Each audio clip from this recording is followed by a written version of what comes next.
চালের বাজার নিয়ে কুষ্টিয়া থেকে আরো বিস্তারিত জানিয়েছেন সহকর্মী মাহতাব উদ্দিন লালন।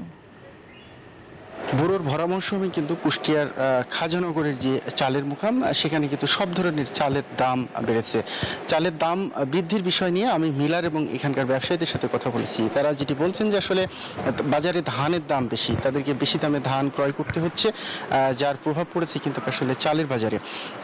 এখানকার মিলার এবং ব্যবসায়ীরা আরও যে অভিযোগটি করছেন সেটি হচ্ছে যে পরিবহন, অর্থাৎ ধান এবং চালের যে আসলে পরিবহন, সেই পরিবহন খরচ কিন্তু আসলে প্রায় 30% বেড়েছে বলে তারা দাবি করছেন, যার কারণে কিন্তু আসলে চালের বাজারের উপরে প্রভাব পড়ছে এবং চালের দাম বৃদ্ধি পাচ্ছে।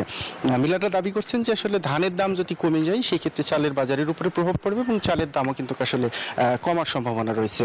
আমি ভোক্তাদের সাথে কথা বলেছি, ভোক্তারা যেটি বলছেন যে আসলে বড় মৌসুম চলমান, এখনো বাজারে পর্যাপ্ত ধান বেচা কেনা হচ্ছে, কৃষকের কাছেও কিন্তু ধান আছে, তারপরেও কেন আসলে এই চালের দাম বাড়ছে বাজারে, এটি আসলে খতিয়ে দেখা দরকার। বড় মৌসুমে কেন এই চালের দাম বাড়ছে সেই বিষয়টি খতিয়ে দেখতে ইতিমধ্যে তারা মাঠে নেমেছেন, বাজারটি মনিটরিং করছেন এবং এর সাথে কারা জড়িত, কোনো সিন্ডিকেট জড়িত কিনা সেটি তারা খতিয়ে দেখছেন এবং প্রয়োজনীয় ব্যবস্থা গ্রহণের আশ্বাস দিয়েছেন। তো এই ছিল কুষ্টিয়ার মোকাম থেকে চালের বাজার দর নিয়ে সর্বশেষ। বান্ডেল থাকলে প্রতি সেনমানিতে টাকা বাঁচবে।